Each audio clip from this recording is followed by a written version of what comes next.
Buffalo,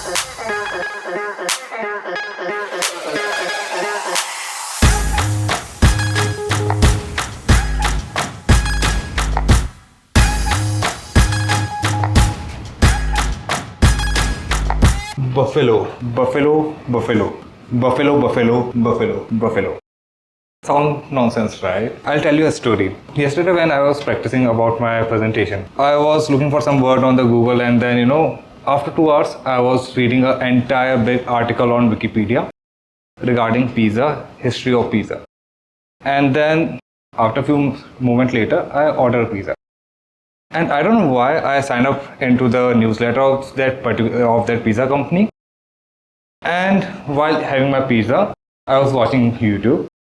And from YouTube, I found an interesting video that says that buffalo is a grammatically correct sentence. So maybe you can ask that what the heck just happened. It's happened with us multiple times when we are coming on the internet looking for some information, but we lost into the internet. Maybe the big giant companies knows that how to keep you surfing, how to seduce you into some certain internet action so that you go deep into it. And these companies, right, maybe the apps or the website that we are using every day, just take an example of your mobile phone. It wakes you up in the morning and it will shape your entire day. The mobile phone knows how you are traveling to your office, what time you order your meal, what is your ordering, the moment you're clicking the photograph, your love relationship, everything your mobile knows. Which means it's not only your mobile, there's the companies that building that apps and the platform. They also have that kind of data. They are more powerful. They become more and more powerful with that data, and with the great power comes the great responsibility. But unfortunately, these companies are not using that data wisely. Maybe they are tricking the user or putting the user into some trap, and a user end up doing certain action that you don't want to do, but they are doing certain action which are good for the company but not for the user. And this is called dark pattern. Today me and Soven are going to talk about dark pattern, and before going and talking more about it, maybe I can start with a quick intro. So I'm Hitesh, I am product designer. I have around 12 years of experience in the industry. From entertainment to e-commerce, SaaS, telecom, real estate, and healthcare. I have experience of multiple domains. So I started my journey as a VFX artist, as a visual effect artist. Worked on multiple movies, TVCs, animations. Sooner I developed a sense of doing something deeper. I got motivated with the idea of how design is shaping someone's behavior and helping someone to go from point A to point B in convenient way. So that's the thing that motivates me, and from that moment only I was keep doing the design and researching more about it, how to influence the behavior of the human to do certain good things. And I also want to introduce Soven. We are working together in Tata 1MG. And just one question from you guys. Let's say if you're ordering any medicine, what's your action? You are just opening the app. Let's say if you're ordering online, you're opening the app or maybe the website. You are typing the name of the medicine and place the order after payment. That's it. And then you are waiting for maybe 30 minutes, 40 minutes or whatever time the application is taking, and you're getting the medicine in your hand. That's it, right? This is the thing that you guys are doing. But did you ever think how that medicine reached to you? There are like multiple teams are involved in that, multiple departments, multiple people are involved in that. That's called supply chain. So Soven is shaping the supply chain experience in Tata 1MG, and he'll talk more about it, more about dark patterns. So Soven, over to you. Cool. Hi guys, good morning. So just to start, quick show of hands. Who here, when they were choosing a career path, felt pressured by their parents to choose a certain career path?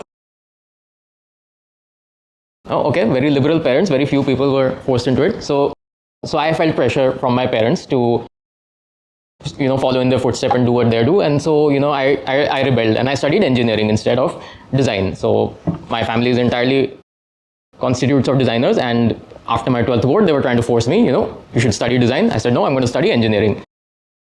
At the end of my engineering 4 years, I kind of realized that engineers don't get to solve the interesting problems. Engineers get basic problems like make this faster or implement this. Whereas the more interesting problems are handled by the design team. They handle the human problems, right? These are more complex, less straightforward. So that's how I got into design. I completed my master's in UX design in 2019. Maybe we can do some quick activity so that everyone is involved. Maybe you can follow the instruction and I'll also read it aloud, right? Please stand up. Okay. We'll just wait for that group. Meanwhile, you guys can, if you have cell phone, please take out your cell phone. Don't click picture, please. Just take it out. Please take out your cell phone. Is it locked? Everyone's phone is locked. Now, the third step, give your phone to the person sitting next to you. If no one is there, you can give to me. Right. Good. Yeah, I got an iPhone. Yeah, lovely. All right. So the next step is, whoever is the phone owner, give the password with the person who you share the phone. Uncomfortable, right? Don't do it. Relax. Don't do it. We are not doing that, right? Take your phone. Everyone get their phone back? Yes. Yeah, amazing. But now, for instance, just visualize a scenario. Okay. Imagine you give the phone to someone and that person is not returning your phone. And instead of returning your phone, that person is asking you questions. Why you need that phone, what will you do with this phone, why you bought this phone, blah blah, multiple things. What do you feel? Irritated? Frustrated? Or maybe feel trapped? This is what companies are doing with us. Again, take out your phone. We'll do a quick exercise, right? Try to open any e-commerce application in your phone. It can be anything, right? Ideally, something that you used before and have an account with. Yeah, any application that you used. Sure. Yeah. Now try to delete your account from that app. Don't delete it. Just try to find that option of deleting the account from that app. Not log out. Log out is a different thing. Delete your account from the app. Try it. Don't delete it, but at least find that option. And if you find that option, please raise your hand. Did you got the option? Amazing. Cool. What? Okay. Where is the delete account option? Manage your account. Amazing. And who else find that? Pinterest. Who else? Swiggy. Amazing. Amazon. Okay. Can you show it to me? Where it is? It's here only below order account and here you can remove profile. Remove profile and remove your account, both are different things. Just tap on it. Okay. Try to remove it. What is happening? There is some confirmation message. I should document. Then what? Profile is removed. Okay. You are logged out or removed? Removed. Amazing. Yeah, Myntra. And what about rest? Who are? Did you find that or did you not find that? Flipkart. Amazing. Wow. It's strange. Anyone else? Anyone who is not able to find it? All find that? No? Okay. So, most of the companies, this happened with most of the companies that, they are creating their flow in such a way so that you can, log in very, very easily. It will be like ultra buttery smooth, right? You just one tap and you are logging in.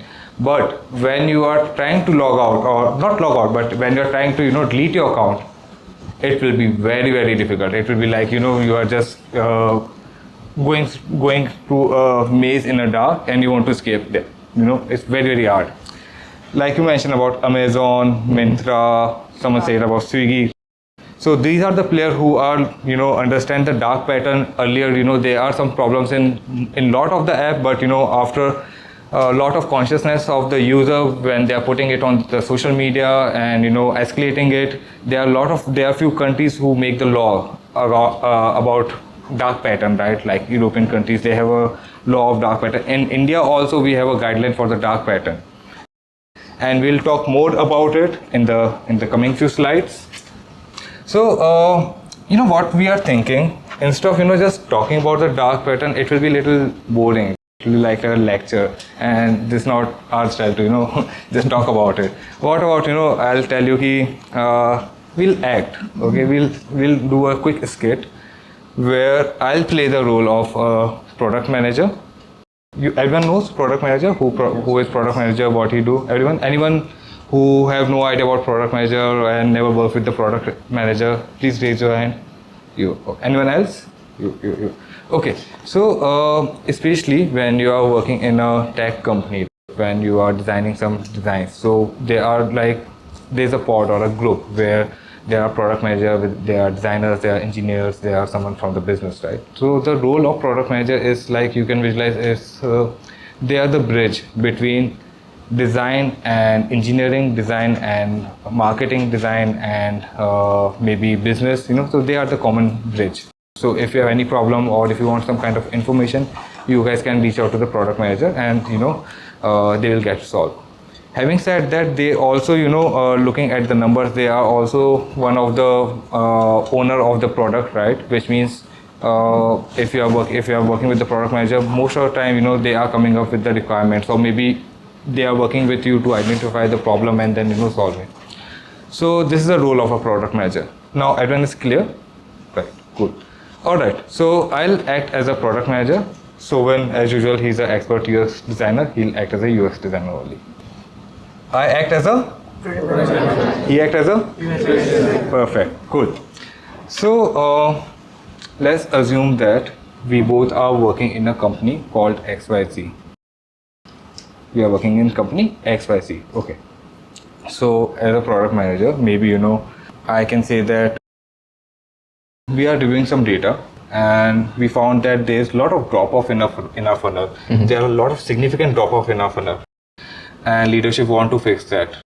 So we have to pick a lot of project to fix that. So do you have any idea about it, or did any research? Right. So we have some research regarding this, trying to figure out why drop off happens. So broadly, there are 3 buckets that we identified based on qualitative research.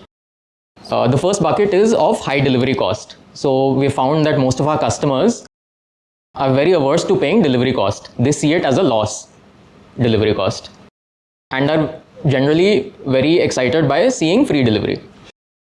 Then we have a second bucket of people who are just browsing. So they have a sort of vague need of a certain product, but there is no impetus for them to go out and buy it.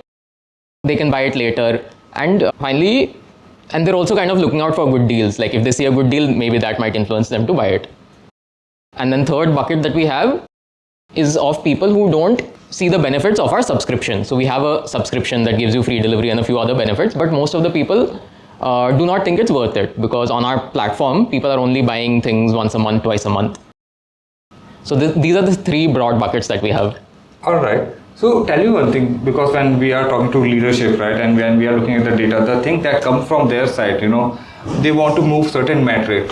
They want to move the average order value. They want to increase the total sales and the subscription. So do you think if we address all of these 3 points, we are able to achieve that? Yeah, definitely. So let's go through it one by one maybe. Yeah, so maybe if you can walk me through the first point that you mentioned about the high delivery cost. What was it? Yeah, so I'll get into more detail. Basically, people who come to our homepage and then our product pages, they see the delivery cost written there and then they immediately drop off.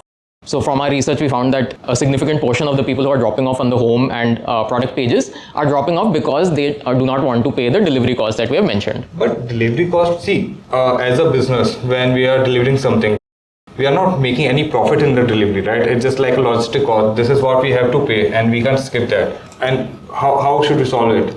Right. So I think what is happening here, there is a psychological concept at play. It's called loss aversion. So most humans, we tend to dislike loss way more than gain. So in the sense, losing 100 rupees feels way worse than just gaining 100 rupees. Okay. So tell me one thing. If that's the thing, what if we are not showing them we are charging you some delivery fee? If we are not showing it to them maybe on the homepage, or we are not showing it to them anywhere, right? As in a lot of companies, they are not doing it. Is it okay? Yes, we can do that, right? So we can do that, and it's a common pattern. But basically, at some point we definitely need to be upfront about the delivery cost. But tell you one thing. You also mentioned that they don't want to pay the delivery cost. Let's say if we say that there's free delivery for all of your order. Works? If business is willing to take that loss. No. We are saying free delivery, but we are adding more charges, maybe the packaging charges, maybe the convenience charges, maybe the maintenance charges. So that way, the expense that we are taking it from the user. We are getting all of those things from the user, but we are also claiming the free delivery. And this is like a very, very common pattern in lot of the e-commerce or the quick commerce apps. So maybe there are amazing people here also who are designers and who are using all of those apps. So do you guys agree with me? Did you find those kind of patterns? Yeah. See, this is like very common. So I think we should do that. No. So this is a dark pattern called drip pricing, and is specifically against guidelines published by the government of India, and is illegal in it's illegal in Europe as well. So what is drip pricing, right? So drip pricing is basically hiding your costs upfront. So on your homepage and your product page, you'll claim one cost, and as soon as you go to the cart, suddenly you have service fee, facility charge fee, order processing fee, handling fee, GST on handling fee. You see a product, it says 7.5k per night, but when you try to check out, it's suddenly 9.5k per night. All right. Okay. So how should we fix that? Because people are using that. I think we can use that, right? I mean, we can, but then we'll definitely come into problem down the line. As and when the government starts implementing these laws, this will become problematic for us. Also, this will only work in the short term. In the short term, you might dupe a customer into buying once or twice. But once customers are aware that this is a practice that you follow, the trust in your company will fall. Yeah, that's true. Because I was reading about a lot of case studies like the big player, and they've initially followed something like that, but now they are defining it because they are facing the same issue like you are mentioning. Cool. So maybe we can go to the second point, because sure. I want to understand the second point also, which says about the you are saying user just coming there and browsing, right? They are not buying anything. What is that? Who are those users?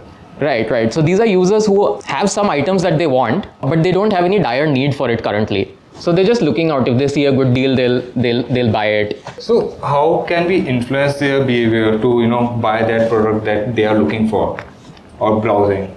So we have seen, again, because of loss aversion, people, if they find out that there was some deal that they missed out on a product that they wanted, they'll feel quite bad about it.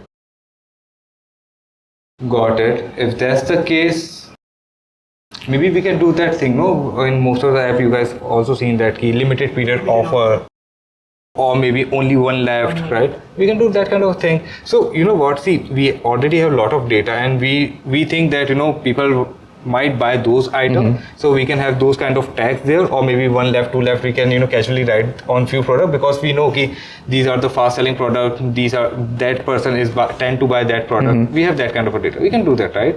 This will solve the problem. So if business is willing to invest money to create this whole system of automating the discounts. No, sorry, cutting you. But we are not doing that, because that's a heavy cost of, first we have to identify and then, automate the discount for you. That's a different discount for him, for her, that's a different discount. And, and we have to give the stock count, this is last, only few left and all of these. We can't do that. We can't afford that right now. We can do a quick MVP. We are just placing the tag because whatever data we have, and then if it works, then maybe we can take some bandwidth or some money or some budget from the leadership and then invest in that. Right. So again, this is another dark pattern, which is called false urgency. So basically, this is a case where we'll claim things like a limited stock, only 3 seats left, discount ending in 30 minutes. And specifically, none of these things are true. This creates a sense of urgency in the user. So again, it comes back to loss aversion, wherein people will feel like, oh, I'll miss out on this discount, or I'll miss out on this product. But yeah, I think everyone is habitual of that, and we are buying this stuff. I remember that, when I was buying my phone, I found that, okay, this is like an exciting discount I'm getting, and there are only few left, and the offer is ending in few hours, right? So I found a good deal. So, but you know what? I think you are somewhere right, because after a few days, I saw the same phone deal. and in the lower price, right? But Right. yeah, So the claim, like we can't make false claims. Again, there are guidelines against this currently. So these are some examples of false urgency. So when you're buying a product, they'll say 3 left, or likely to be sold out, or 3 seats left. And you might see that if you come back and try again later after having bought the product, it'll still be the same number. all right. Maybe we can come back on that, because I experienced that and I feel bad about it, and now I'm not using that platform. So I don't trust that platform. So maybe we should not do that. And the third point also, you mentioned something about you mentioned about lack of good deals, right? What was that? Yeah. So this is about, I think, more relating to our subscription. So a lot of users either were not aware of our benefits or did not feel that it's worthwhile to get our subscription. So if they are not aware of our subscription, because we are investing heavily in our subscription, right? So I think we should promote it. When whatever the buying journey they have, we should give them the pop-ups and the bottom sheets, and to educate them about the subscription plan that we have. And you know what, because the thing that comes from the leadership, they want to increase the number of subscription. What I'm thinking, maybe when someone is buying anything from our application, in the cart page only we can add the subscription. And let's say if someone trying to uncheck it or remove it, maybe we can play with the copy there. Maybe we can say that, hey, are you sure you want to pay more, and make our business team unhappy, in those lines, right? Because if this is directly taking their emotion, and maybe they will not do it. A lot of big companies are doing it. Right. So amazingly, in one point, we have gone across 3 dark patterns. So one is nagging, one is basket sneaking, and then confirm shaming. So let's say some examples of these. Confirm shaming. So that's like when the user wants to take an action, but then we give a message that tries to play with their emotions. So like we have a crying owl saying that, "Arey, why aren't you coming back to our app?" Then we have basket sneaking, which is a case where you come to the cart page and we add something into the cart automatically. So let's say some membership was added, and there's just no way to remove that membership that has been added into the cart. Yeah, and then nagging, constant pop-ups and stuff. So like if you are on the cart page and leave and come back, it'll try to pop up saying, hey, confirm, complete your order, or try our subscription, here, pop up this ad, that ad. So these are all dark patterns, and mostly you talking like a PM is like stressing me out now. I think we'll just discuss the rest of them one by one. All right, cool. So end of a skit. Did you guys get what we are trying to say? What kind of a dark pattern we are using, or we are interacting with everyday life? There are a few more dark patterns, right? Because of the time constraint, we can't go to each and every dark pattern. But if you this is a list of the dark pattern, which are I think published in the guideline of Government of India. If you want, you can take the screenshot of it, or maybe we can share it with you. You want to talk about it? Yeah. So basically, there was a Consumer Protection Act in 2019, based on which there was guidelines published in 2023. And Government of India said that there are 13 guidelines for dark patterns. These are technically illegal, but I don't think there's been any legal case about any of these till now. So they're problematic for now, but not specifically, like you won't be prosecuted for having them yet. So we'll go through all of them. So false urgency, basket sneaking, as spoke about. A forced action is when you remove all interface elements except for what you want the user to do. It might be during purchase, you have to give a rating or something, and you won't be able to move forward with what you want to do without doing what the app is telling you to do. Confirm shaming we spoke of. Interface interference is something similar, wherein the needs of the company are prioritized over the needs of the user. So let's say you try to unsubscribe from something. The unsubscribe button is a tiny link, but no, I want to continue subscribing is a giant CTA with bright colors. Bait and switch. Bait and switch is basically you show something, and when then the user clicks on it, it's something else. So for example, platforms will say 70% off and put a picture of some product. But when you go to that particular product that you want, it's just 10% discount or something. Disguised as advertisement. So these are ads, they'll be paid for ads, which will try to mimic the rest of the UI, and it will be hard to tell that this is an ad and not a genuine result. Then drip pricing we spoke of, wherein you keep adding costs as you go along the flow. Nagging we spoke of. Then trick question. So when you have some sort of checkbox saying, I don't not want to unsubscribe from your newsletter, then you're like, okay, do I check it? Do I not check it? So they're playing with confusing you there. SaaS billing is a software as a service billing. So sometimes you will start a subscription. It'll be like, oh, 1 week free. And then afterwards, it'll keep charging you and they'll make it hard to get out of that. It also, there's another pattern called Roach Motel, which is something similar. So wherein getting onboarded is very easy, but then leaving that platform is very difficult. So certain platforms, even if you can find the option for delete my account, they'll give you a long page of threats, basically. Oh, we'll delete this, we'll delete that, you'll never get this back, and stuff like that. Rogue malware, this is like dubious advertisements that if you click on, you'll get malware, that sort of stuff. And then subscription trap is something similar to the SaaS billing, wherein it's very easy to sign up and then very difficult to leave. And then you'll be constantly spammed with try to take the subscription. And then sometimes it'll be like your regular service would be the subscription, and then opting out of that service is a separate flow altogether. So these are the basic 13 patterns that we have. So you might be wondering, how are dark patterns different from ethical design? Because they do some of the things that we learn in design, like highlighting things, convincing users to do a certain action. But critically, it's about transparency and being ethical. So we want to give the user all of the information without hiding anything and without being devious about it. Like, we want to give all of the options to the user with equal weightage. So for persuasive design, it provides clarity and transparency, encourages informed choices, and respects user autonomy.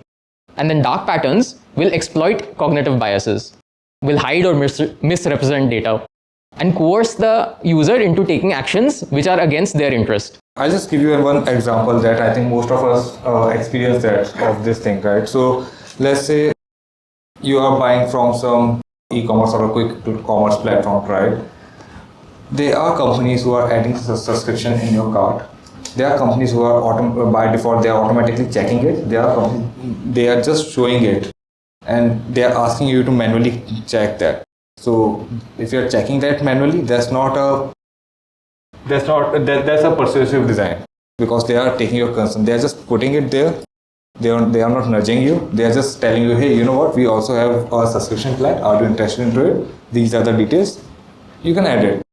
But the moment that company make that thing ticked on, checked, and maybe hiding the price or something, or automatically adding it on the cart values, then this become a dark pattern. This is like a very, very common example. And when you are buying any, next time onwards, when you are buying anything online, be little observant when they are using the dark pattern, when they are not using a dark pattern, because as designer we always have that kind of a responsibility, because the thing that is coming from the PM, they are more talking about the business side. Okay, you know what, we want to increase the average order value, we want to increase the number of subscription, we want to increase some metric. But as a designer, that's our responsibility to understand that first, educate PM, because they are not coming from that domain. Maybe they don't know it, or it's not like they are the evil people. It's just like they are working, and everyone is working under the pressure of deadline. Their boss is saying कि यार कल देना है कैसे देना है? We can look at the multiple platforms जो उन्होंने किया है वैसा हम बना के दे देते हैं. It will be a quick thing. Designer के लिए भी it will be a quick thing. So it's not like that anyone is evil in the organization. It's just like we are working under the timeline, under the pressure. And if we are just having that conversation with our PMs or with our stakeholders and educate them, okay, you know what, we can do that, we can achieve that, but there are some alternative ways also to achieve that. What we are doing is a dark pattern, and if we can educate them, because design is not all about designing. This is like a relatively new field. It's more about evangelism also. You have to educate, you have to teach other people also what design means. Design is not just like moving the pixel. Whatever we are making in the screen that have a very, very deep impact psychologically. So be mindful whenever you are designing next, educate others, and this is how maybe we can instead of creating 10 dark patterns in a day, maybe we can come up to 4 or 5, right, and slowly get to 0. I have one question. Yeah, please. Let's say when I So when I designed, there was a use case that I was working with a company. So I work in an agri-tech firm. Yeah. Right. And so I had to give insurance to the farmers, right? But our company is providing it for free. Right? So what do you think? If I, yeah, when someone is checking out with the product and we are adding the insurance, right? Um, we have two options. Either we can say that this is free and you can check out and it's not going to cost you anything, right? And the second option is we ask them to add voluntarily, right? Like just an add to cart, and again the final cost is it will not change because it's zero. Yeah. So will that be considered under like dark pattern? Because if let's say I am already adding it to the cart directly, right? Not giving them options. So will Yeah. that be considered under dark pattern or not?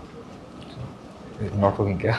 Yeah, ठीक है. Cool. No worries. So, good question. So, I think most of the companies are doing that. Let's say, just expand on that example. Let's say if you're buying something from some cosmetics, after a certain amount, they are adding some kind of free samples in your cart, and those are not costing you anything, and they are just saying that. But there's one difference. One, if you are adding something for free, which is not impacting any cost for the user, that's okay, but you have to educate them. You have to educate them. You have to inform them ki, okay, you know what, if you buy that thing in that quantity, then only you will get a free gift which worth rupees that much. You have to tell them. It should not be like, okay, someone is adding the items in the cart and they automatically see, oh, some free item is there. First you need to tell them, inform them, and then you can add it there. There's no harm in it. And if you're not informing them in their journey, in their buying journey, you can make it like unchecked.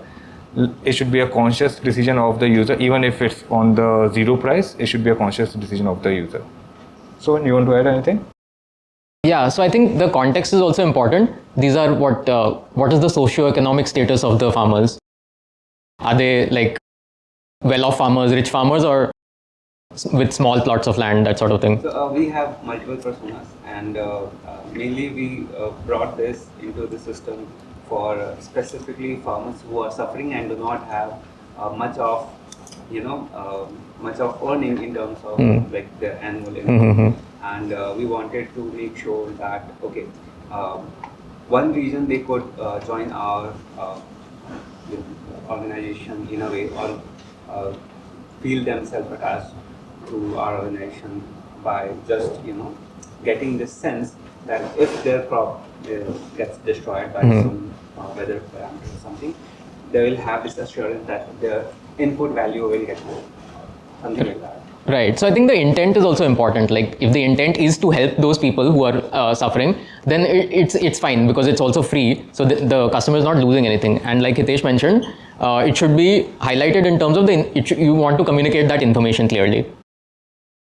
But if the intent is like penny pinching, min-maxing how much money you can get out of each user, then that's most likely a dark pattern. Yep. Yeah, so you're talking about ethical designing. So you said that every option and every color or every whatever option you're giving, they should get a proper weightage. But I want to know that isn't the whole point of designing guiding the user's behavior? I think this ethical designing whole concept comes from a point of privilege, where you can you are a very big company and you want to do this. It's like ESG of the whole thing, like ESG investing. So don't you think it comes from a point of privilege? Like the other companies are there. Isn't their whole point to drive maximum profits at this point? So isn't ethical designing, I think, comes from a point of privilege. So less companies would be adopting them. So Okay, can I? Sure. I have a follow-up question on this. Can you give me an example where you find unethical design, or maybe ethical design, what you're talking about, any pattern that you have seen in your recent days? I mean, ethical, I don't know about ethical much. In unethical, I can say by the dark patterns, I was registering, I was booking something and they add the cost at the end instead of telling, they're showing us different price and then at the end they'll add the price and you'll be like, how did it add up? But you won't be like, I want to go back and just cancel the order, you just book it. But the trust would be eroded, but yeah. But in case of ethical, I think from a company's perspective, it should be like the UI UX is completely there to drive more profits, to make more people pay. So I think when this whole ethical designing comes, it comes from a point of privilege. Like your company is very big, like Microsoft is very big, and then they can think about this. So that's what I'm saying. So just want to correct you in one thing. So when you're saying that design is all about to increase the conversion or I don't think so. This is about it. Designer is just like you are making something to simplify some flow for the user. If user don't have intent to buy some certain thing, but your design is manipulating or influencing them to buy that, it's not ethical design. It's not ethical design. It's just like you are just good designer for your business, but from he don't have any intent to buy or she don't have any intent to buy, right? But they are buying. They end up buying those things. Maybe later they are regretting about it. Oh yeah, this is like there's some kind of sale they mention about it, and instead of buying one product we buy 5 products. So all of those things come under the dark pattern. You want to add anything? So Yeah, so I have 2 points basically. One is when you're saying that the goal of UI UX is to increase revenue in some sense. Maybe as a field possibly, but as an individual, as a designer, when you go and work for a corporate, at least I don't think of myself as a being who just increases that metric for that company, right? When I go there, I have certain interests, like I want to talk to users, I want to understand their problems. If it helps the business, good, well and good. If it doesn't, I don't have any share in the profit, right? As workers, most of us do not get a share in the profits. The profits goes to the capitalist class. And you're saying that it comes from a point of privilege. So yes, we may be privileged. We're sitting here in an AC room, right? If we can leverage our privilege to improve the experiences of other people, I think that's worth doing. yeah, see, the thing is, when you're designing it, you have a lot of responsibility, right? Because what you are designing, user is looking into that. User is looking at that screen or that pattern only, and based on that he is acting. So the entire skit is all about one guy. The PM guy is focusing on how to pump up the business. The designer is how he is trying to balance it out. Okay, he understands the business. Okay, this is a need, and this is why we are getting hired in the company, right? Because they need some kind of a outcome from us, and the entire organization is moving on that direction. Okay, we need to increase the revenue in some way. The designer that you're hiring should be an ethical guy who can make you aware of these things. Or if you're a person from the company, he should not be ethical, because then the ethical designers are going to get in your way. Yeah. Also, I think from a long-term perspective, it is better to be ethical than having dark patterns, because people will start disliking your product. So if you see Ticketmaster, for example, Ticketmaster only runs because it has a monopoly. Everyone hates Ticketmaster. If there was any competitor, people would switch instantly. But Ticketmaster can maintain their dark patterns because they have a monopoly. I have a notation. Sure. So a couple of days ago or months ago, there was a post on social media about like how Zipto is charging more from the iPhone users instead of Android users. So like, is this a sort of dark pattern? Like, do you guys see this? Like, iPhone users will be paying more. So see, every company have a data about it, and it's again depend on their ethics, how they are writing the algorithm and how they are showing it to you. Maybe and that happened with multiple companies who are charging more to the iPhone user, less to the Android, or maybe playing on the device, right? So this is like a common pattern, common thing in the company. But again, if coming back to your first question, that's not an ethical way. Oh, I have no question.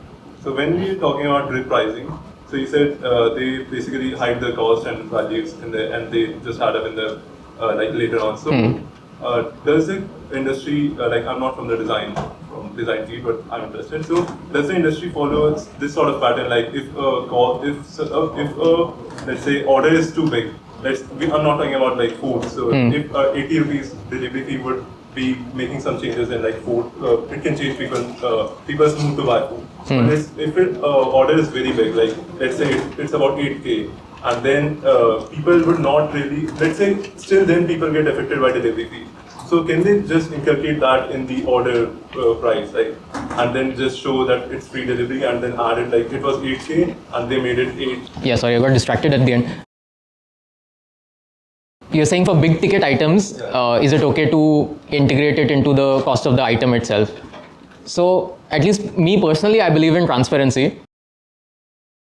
So if you have accurate delivery cost everywhere, you'll see very different purchase habits from people. So let's take food delivery for example.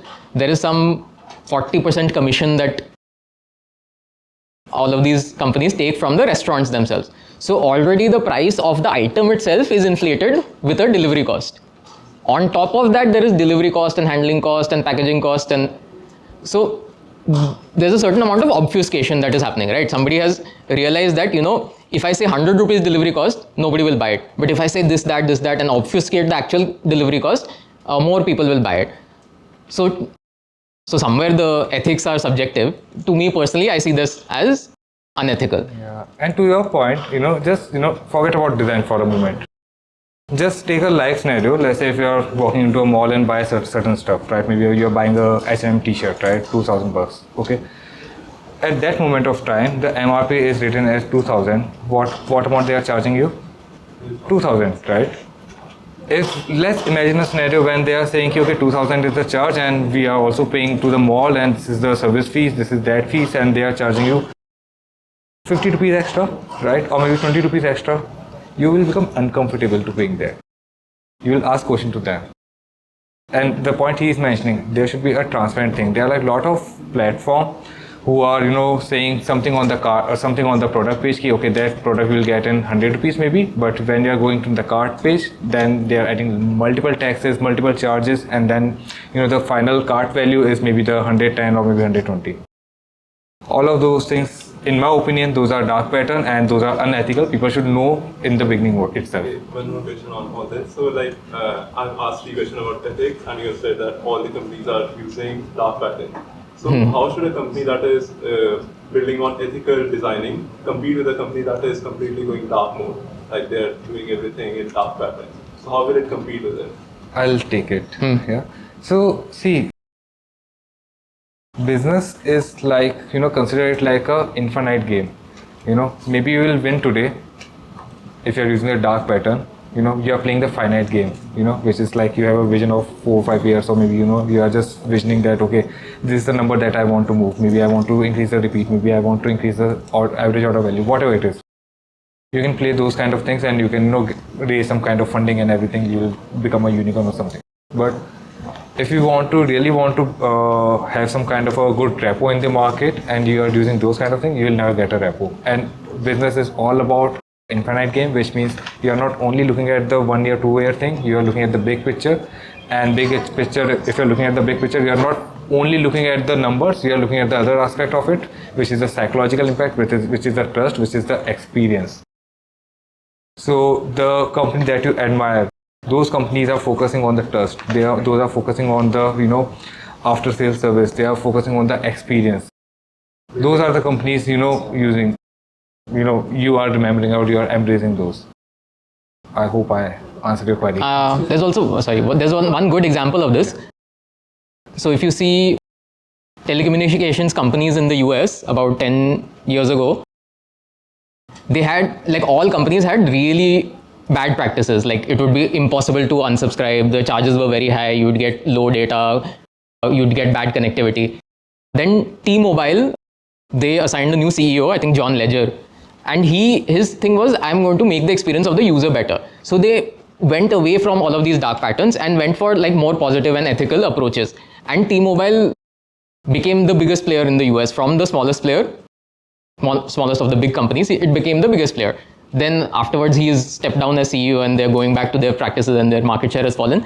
But there was a peak in which they were practicing ethical sort of business practices, and they did very well with that. Yeah, please. Sorry. Perspective on this dark pattern and unethical thing. For example, I work in an ECommerce, right? And we have a good products, right? The products are very nice, and we know our users, right? even though we use dark patterns just to make them buyer, right? Because we assume maybe they are not aware that these products can help them, right? And I use dark patterns, unethical ways, some of them, right? And later on, we got the result that our users are satisfied with the products or the experience, even though I know I use all these things, right? So how you see this situation? See, the thing is ki if you are paying for certain thing na, and you got some item, you will never say, until unless the product is bad or the service is bad, you will never say that you're not unhappy with that. Right? If you're buying certain thing, maybe a product or service, and that product and service is fine, you'll always say that you like that thing. Yeah. But this is where ethnography comes into the picture. Ethnography says that it's just not about listening to the customer. It's more about to understand them. Are they really want to buy that or no? Like you are saying, ki it, ki they will buy it, right? PM is also saying that in the skit, right? So, okay, so is this happened in your experience, for example, Tata, that this pattern, have you noticed that even though you are using some of the dark patterns, right, and some of the users, Yeah. the group of the users Yeah. are satisfied. Yeah. So, did you continue that dark pattern, or you thought of let's not go into this way, try to do something because you know that whatever, right, we Yeah, are discussed yeah, till yeah. now. So how did you face that situation? Is that Yeah. So see, they are like when you're working out in any situation, they are like lot of battle you have to fight. Sometimes you have to lose the small battle to win the big one.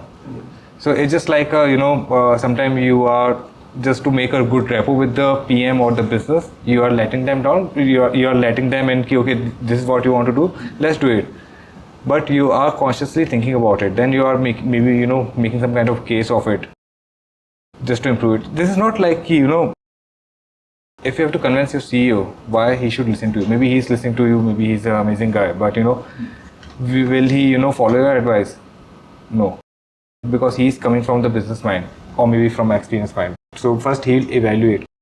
And as a user, it won't be our job that okay, if we are pointing it out and we are like okay, हमने बता दिया, हो गया हमारा काम. We need to again and again repeat ourselves, evangelize ourselves, right? Then it's like a habit change. It's like a mind change. There's like a mind change. If you are thinking in some direction, in some perspective, if you are educating them again and again, then maybe their perspective might get changed. So everyone is using dark pattern. A lot of the companies we are using it. It's not like we have a bad intent. It's all about because we have a lot of things, right? We have the timeline, we have the pressure, we have the just like someone has some hypothesis and they want to test it in the market, and sometimes it's very hard to convince the leadership, right? So there are like multiple factors comes in. It's not like we are the CEO, we are just like a regular employee. We are just trying our best to avoid dark pattern, educate them, and we are very very hopeful that people are understanding it, and the next time they are coming up with the requirement, they are very that's their mind. Okay, there's a dark pattern. We should not do that. So the output would be the long-term relationship with the user. If we avoid, we can understand that if we avoid all those things, the dark pattern, the use case of dark patterns, right, or the unethical ways, so we can say that we might build a long-term relationship with the user as a product or as a service. This can I is say? the output we are looking for. Yeah. So see, if you are, it's like a cycle. You have two pedals. One feet will go down, one feet will go up. In the end, what you want, cycle should run. So that's a trade-off you have to do. It should not be like only one thing. You have to change the gear always. So sorry, you are saying something. Follow the questions. For a early age startup, they have very limited resources. So if they are using dark pattern for the survival of the market, this is a good thing, that they are using dark patterns for the survival. See, in the market there are many. So if you are working there and you feel that, well and good. So this is somewhat personal in terms of as designers, we have our own ethics and we'll see that, okay, is doing this, is this a bad thing? Am I hoodwinking the customer into giving me more money, or am I trying to do something that is in the best interest of the customer? Like, if the company makes good products and all of the customers actually like the product and using it, yeah, maybe if you're okay with it, ethically, you're like, this is fine, that's well and good, man. But one point I want to drive home is that the difference between ethical design and dark patterns is not really that much. Like, from a UI perspective, they look almost the same. It's just few things that, okay, instead of a link, it's a secondary button. Instead of automatically having it checked, I leave it unchecked by default. Instead of just the title, I give one line of information explaining something. So the difference isn't that much, honestly. So that was what my question was based on, that this persuasive designing and non-ethical designing has a very thin line to Correct. trade. So like I am an AI/ML student who's dabbling into this. So we had this ML study that there was a supermarket and they analyzed the patterns and they realized that a person who's coming home from office, who's coming home to say buy X, will also buy beers.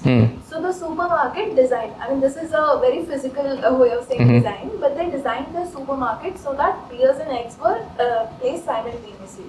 So it was very easy access for the customer who's buying eggs to buy beer also. So I want to ask that if a person say wants to buy it, is it necessary that we, as you said, hoodwink him or urge to his baser desires, you should buy it? Is that does that come under unethical thing, or is that persuasive and ethical? Like, where do we draw the line? See, you want to take it? Yeah, so I'd say it would depend on the context. Beer may be slightly unethical, fresh fruits and vegetables slightly more ethical, right? In the sense, you want to see, like, okay, let's say 50% more people are buying beer on the weekends because of this, right? Is that affecting their health? Is that a negative outcome associated with it? Yeah, I mean, I wouldn't be okay with selling beer if it was a significant jump. If it was like 10% more people buy beer, that's fine. If it's like 80% more people buy beer, then I'd be a little concerned. So it makes it a very person dependent. Right. It's subjective. But I mean, when the users are going to the other section and getting beer still, Yeah. we are just streamlining the whole thing for the user, like the customer. He's still gonna get the beer. So we are just giving him. Right. But I don't know if you've tried like habit forming behaviors. So what happens is, if you add a bit of friction, it becomes very, like, you become much more unlikely to do that particular behavior. And if you make it easy for yourself to do, it's much more easy to engage in a certain habit, right? So for example, something I have recently done is I put a hanging bar in my room. So that's made me much more active because it's just there, it's easy to do. Whereas if I had to go to the gym, I'd just basically never go. And I'm like, so I'll have to go there and do stuff and stuff. So I think that's what, like, if you're streamlining something that might have a negative outcome, that could be considered unethical. But it would depend on you. Like, if you think that's fine, well and good. In the end, it's good for the business, right? Because business are making profits, then it is. Yeah, but do you get a share in that? Are you in that capitalist class? If you are, then yes, it's amazing. If you're not, you're like, okay, should this tiny 0.1% control so much of the resource, be able to influence people's behaviors? So I'd recommend a book called Techno-Feudalism by Yanis Varoufakis. He talks about things like this, about how a tiny class of people can influence the behaviors of other people. Yeah, and another thing, just want to add, right? So if you look at our title is UX designer, user experience designer. If it's good for the business, it should be good for user also. There should be a balance. This is what user experience is all about. It's not only about designing the best experience for the user, but we have to manage, or we have to make a balance between the business need as well as the user needs, right? So if you have to like beer example, right? If you are making some habit of buying more beers, of course that's not good for the user, but good for the company. So again, yeah. I have a question that recently I got upon a problem state where there were two counterparts. Can you pass the mic?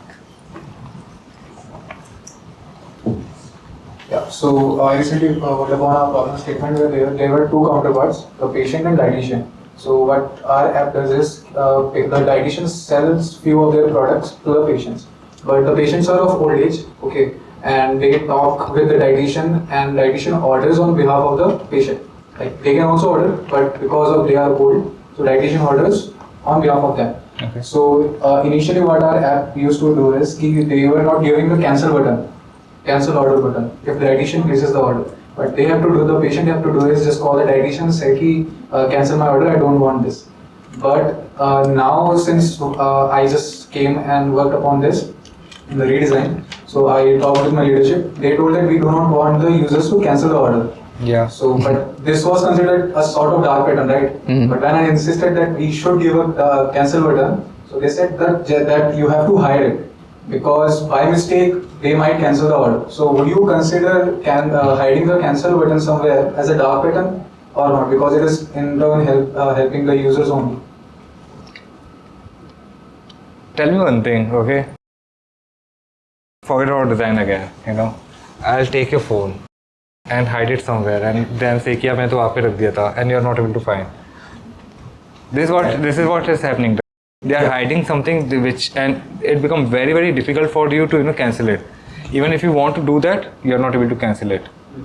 In most of the cases, we don't, like users would not cancel the order. 90% of the cases.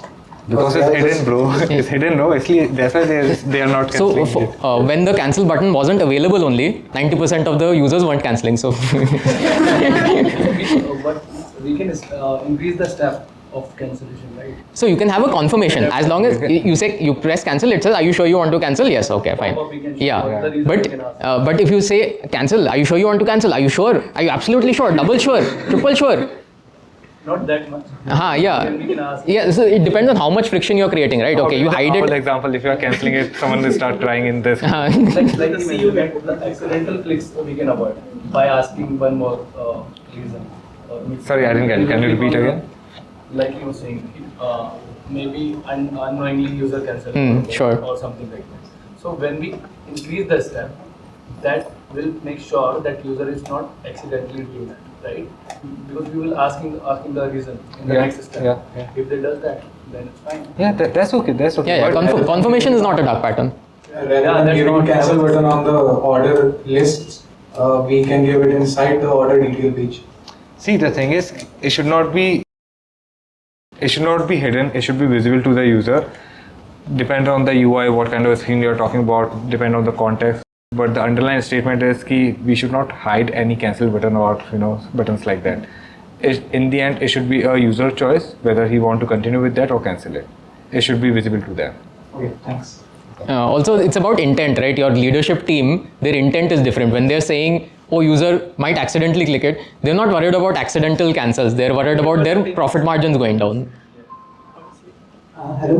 Yep. So I have one more thing to add to this one. Wow, so many Right, questions. so I've seen a lot of companies do this, that they create such a user flow that it gives you a false positive result, right? Like I was just experimenting with some of competition apps, right? And one of them, I won't tell you the name, but when you put order, it will just directly gets placed, and then you get a return call. Do you want it? But I said no, I don't want it, because I was just testing. Right? I was testing the flow. I was testing how better their whole ecosystem is and how better their operation is, right? But then I said no, I want to cancel it, right? So I was searching for the cancel button, and there was no cancel button at all. Neither hidden, nothing at all. Yeah. When I asked the support team who called me that I want to cancel it, right? उसने मुझे सुना दिया भर पेट, तुम्हें जब लेना नहीं था order क्यों? Yeah. Happens. That's why put the cancel button. Don't hide it. Hello. So I'm going to talk about the latest trend that is going on. Suppose that I don't have money, and I want to buy an iPhone, and EMI is an option, and I go to the e-commerce website and purchase that using EMI. And the e-commerce companies, what do? They provide EMI options for ease of purchase. So what do you think about it? Means, is it ethical or? What, the concept of EMI? Means basically, e-commerce companies are using EMI for their profits. Right. So EMI is a banking thing. I wouldn't get into UX dark patterns with that. What I would say maybe is a dark pattern is some platforms, instead of giving you the price of the object, will give you the EMI price. Yeah. So maybe potentially that is a dark pattern. The pattern, if you saw 1 lakh icon or you saw Yeah. Right. per month 2,000. Yeah. One of So I don't think EMI itself is unethical. EMI has been shown to be good in terms of, like, when people can't afford certain things, they are able to get EMI to get that product, and that significantly improves their life. Let's say, for example, washing machines. There's some low-income household that is able to buy a washing machine, and that saves them a lot of time. So that in that case, it is beneficial. But if it's like a superfluous product, if it's like iPhone 16 Pro Max instead of a cheap phone, yeah, that might be slightly unethical. So depends. I wouldn't say it's broadly unethical. I think it's fine for the most part. Yeah. No, I'm done. Okay, so guys, we can take a small break, right? We can go out, and if you have further questions, please talk to us, discuss with us. We'll come back and with an activity.